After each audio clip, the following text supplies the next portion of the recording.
get going. So where do fertilizers come from? Got an interesting slide here. Uh, if you look on this picture, you'll see there's a couple of people climbing on those crystals. Mines, some very large supplies of stuff like this. On the bottom here is phosphorus open pit mine. This happens to be an Epsom salt mine that's in Mexico. There's a lot of them around the world. Um, Nitrogen, unfortunately, is a petroleum product. There is no nitrogen to be had as a fertilizer that is dug from the ground. So this is a refinery. Then, of course, nitrogen can come from organisms. That's on the organic lecture. So today we're looking at what I guess you want to call synthetic, although there's a lot of debate about mine product if it's taken from the ground. But true organic production takes nothing from the ground. It's all just living, decaying matter. So this is synthetic or conventional, how we call it in agriculture, conventional fertilizers. Um, so when we say organic, on the left here, we're talking about manure, compost, vermicompost, biodigesters, algae, all the sort of things we've talked about recently in the course. When I talk about inorganic, it's a bit of an unfortunate word. What we're talking about is conventional, so mined from the ground or petroleum-based nitrogen or saltwater distillation, for example, from the ocean. Inorganic, these two terms get confused. Organic and inorganic in the chemical term actually means carbon or no carbon based. But, anyways. So fertilizers we break down into primary and secondary macronutrients, micronutrients, and then the primary and secondary ratios are usually displayed on the fertilizer, typically your nitrogen, phosphorus, and potassium. Here's a classic 20-10-20. So 20% nitrogen, 10% phosphorus, 20% potassium. And of course, yes, N stands for nitrogen, P for phosphorus, K for potassium. This is an interesting one. K, that goes back to the periodic table. Actually, K is from a German word for potassium, but whatever. So our primary and secondary macronutrients, we break these things up. So NPK are your major macronutrients, your primary ones that you see in most fertilizer ratios.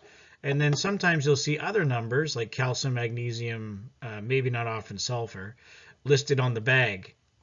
So maybe a 15-5-15-5-2 would be 15 nitrogen, 5 phosphorus, 15 potassium, 5% calcium, and 2% magnesium.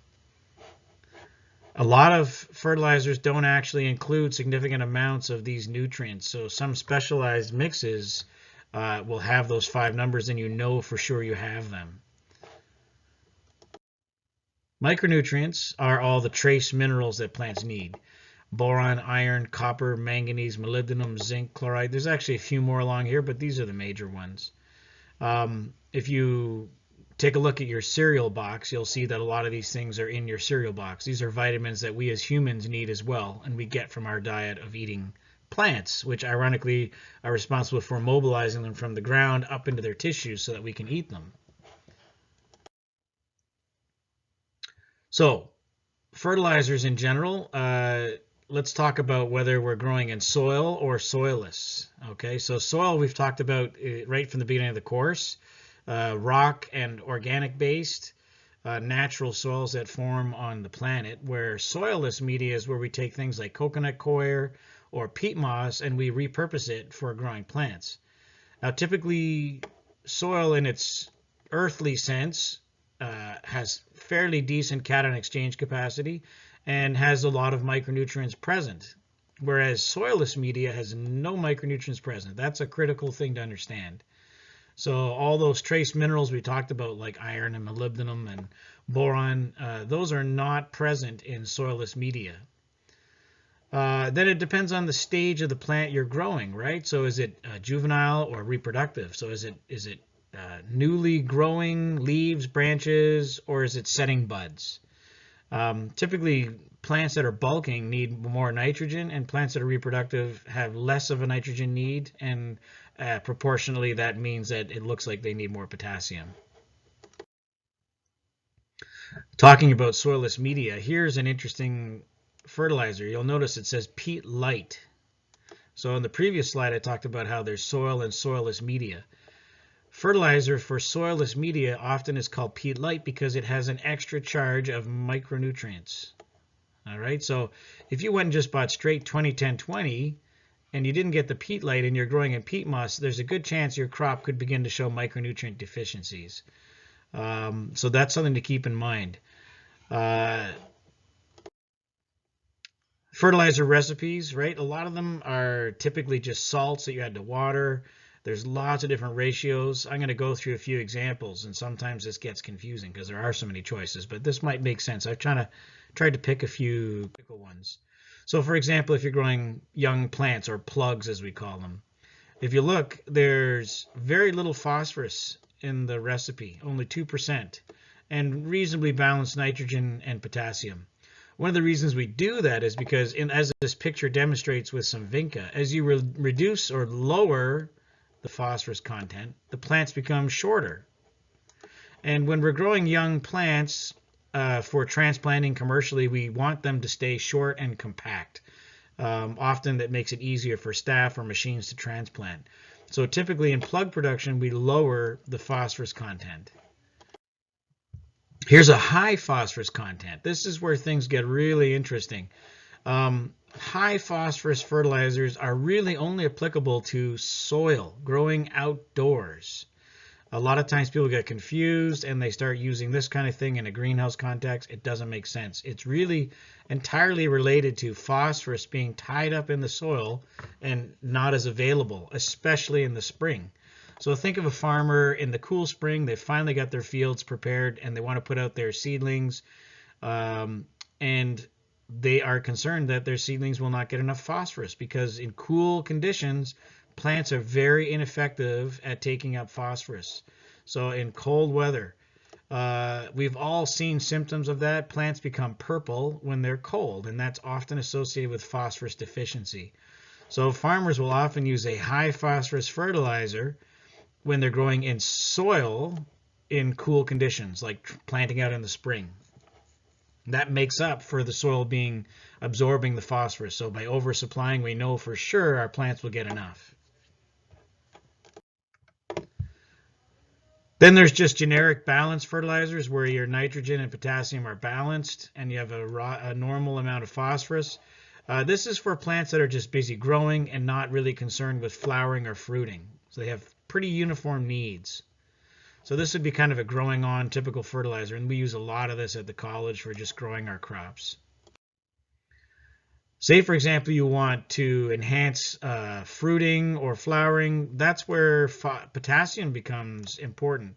We discussed this in one of the labs where oftentimes people sort of assume that high levels of potassium will magically make their plants have bigger flowers and stuff like that. It's kind of true with fruit, like heavy fruits like tomato, pumpkins, things like that. But generally speaking, what we want is actually to reduce the nitrogen when we're in flowering mode to discourage vegetative growth, right? We're looking at encouraging flowers, but discouraging a lot of leaf production. So by lowering nitrogen, it looks like we're oversupplying potassium, but really we're just backing off on the nitrogen. Then there is exaggerated potassium, like I said, for certain produce that are grown in the field, typically mass produce with a certain amount of mass, like I said, tomatoes, pumpkins, cucumbers, rutabaga, whatever. I don't know. Go down the list. High potassium for the finishing of fruit does tend to improve their health, their taste, their shelf life, a lot of things. And then as far as nurseries are concerned, plants that are going into the winter seem to do better with higher potassium in their veins just before winter hits. We don't know what that is. It might have to do with them coping with osmotic stress or something. It's not entirely clear. So what if you only want a certain individual fertilizer? Say you don't want a whole big bag of mixed stuff. You're just looking for nitrogen, for example, right? So you can use what we call single element fertilizers. This is ammonium nitrate. That would be an example of where you're only supplying nitrogen. More often than not, you see people using calcium nitrate as a fertilizer. I talked about using 2820 in the greenhouse at the college. Oftentimes you rotate 2820 with calcium nitrate, which is actually sold as 14014. The reason being is that 2820 doesn't have high levels of calcium in it. Remember, calcium is a secondary macronutrient. Your NPK ratio would be 2820, and if it had a calcium magnesium, it would be 2820. Let's say it's 5:1. But because it's 2820, there's not a lot of calcium. So if you look at the bag, it often will say it's best to rotate this with calcium nitrate. So options for fertilizer. We've talked about salts in liquids, but there are other options. There are controlled release fertilizers, CRF, controlled release fertilizers, and then let's talk a little bit about foliar applications of nutrients. Terrible arrow there, sorry. Liquid feeding is just you add your salts to water, you mix it up, and you feed it to your crop. That's fine. That's fairly straightforward. The idea is that you want to make sure that you're not going to have leaching happening so that you're excessively feeding and just draining it into the ground. So you're going to feed the right amount every time, spoon feeding the crops, right? With controlled release fertilizer, we're looking at slow release of nutrients. The idea, if you look at this jar, there's pellets, and inside each pellet is your fertilizer. And typically, the controlled release fertilizer will release the nutrients when there's enough moisture and the soil is warm enough, which is kind of good because it means that the fertilizer only dishes out little bits of fertilizer when the conditions are correct. When they're not, they don't leach fertilizer. So it lasts for a long time. You can get these in 60-day, 90-day, or 120-day release formulations. So a lot of nurseries like to use these because they're growing outdoors and the rain lands on their crops and waters them, but there's no fertilizer in the rain, so they put controlled release fertilizer in their soil, and then as it rains, the soils naturally feed with the rain and temperature, feed the plants. Typically, plants grow more when it's warmer, so when it's warmer, they're getting a fertilizer shot. When it's cooler, they're not growing so much, they don't get fertilizer. So there's less runoff, less leaching, and less runoff. So controlled release fertilizer is a really a powerful tool. Sometimes you have to couple it with a liquid feed program because the nutrients don't come out fast enough, especially in the early stages. But a lot of nurseries really like this. Rose growers, shrubs, all that sort of stuff. You'll see a lot of this kind of controlled release fertilizer. Fall mum programs use it. A lot of gardeners like to use it in their garden. It's a great way to have a happy garden. Controlled release fertilizer is fantastic in hanging baskets. You know, it's hard to keep on top of feeding your baskets if you put controlled release in there. Every time you water the basket, they're getting a little bit of fertilizer as well, just from those pellets. Foliar feeding. This is where, you know, you're going to take a nutrient solution and you're just spraying it on the leaves. In horticulture, typically this is to correct deficiencies. It's not really a feeding mechanism. That's why I'm saying be careful of the hype. Typically, roots are where plants absorb nutrients. That's what they're designed for. And leaves are designed for absorbing gases and making sugars through photosynthesis, right? Let's be honest. That's essentially what they're for. It just so happens that nutrients like ammonium, iron, zinc, will absorb in the leaves. Iron is really typically the main one that you see being fed to plants to help green up their leaves. If you look at a leaf, this is from Plant Science 1, you have a waxy cuticle in the exterior, you have an epidermal layer, you got your palisade cells. There's a lot of tissue that your fertilizer has to get through in order to get into the plant, into the vasculature, and then swept away to the rest of the tissues. How effective is it? Sometimes fertilizers will enter on the bottom through stomata. Remember, the stomata are at the bottom of the leaf typically, in dicots for sure. It's difficult to apply water with the feed from the top and expect it to enter in the bottom of the leaf. So really, we got to be careful. One of the other challenges with foliar feeding is that obviously the type of leaf, like if it's a thick, waxy cuticle, it's not going to absorb very well. If it has a lot of or very few stomata, that's going to impact it. But another thing is that nutrients are only absorbed when the leaves are wet, right? So once the leaves dry, the salts will begin to accumulate on the leaf. And as they dry, they can actually cause salt damage, especially as the water droplets dry on the edges of the leaves. So really got to be careful with foliar feeding that you don't damage your crop. Foliar feeding is often used in propagation areas. So let's think sticking cuttings on a bench. We're trying to mist them so that they stay moist. We're trying to offset that. One of the problems with misting is that typically we mist with clear water, right? And what happens with clear water is that as it drips over the cuttings, there's no nutrients in the water, so some nutrients will move from the cutting into the water and leach away.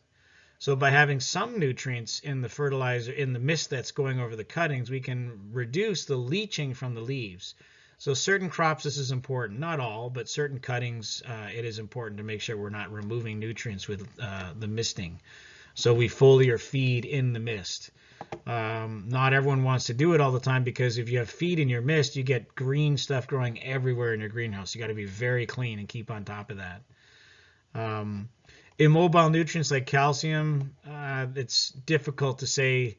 A crop like poinsettias have a very thin cuticle, and so you can actually foliar feed calcium to help them from getting brack edge burn on their leaves and on their bracts. But iron is definitely the most typical one. A lot of farmers will use iron on a foliar feed to get the leaves nice and dark green.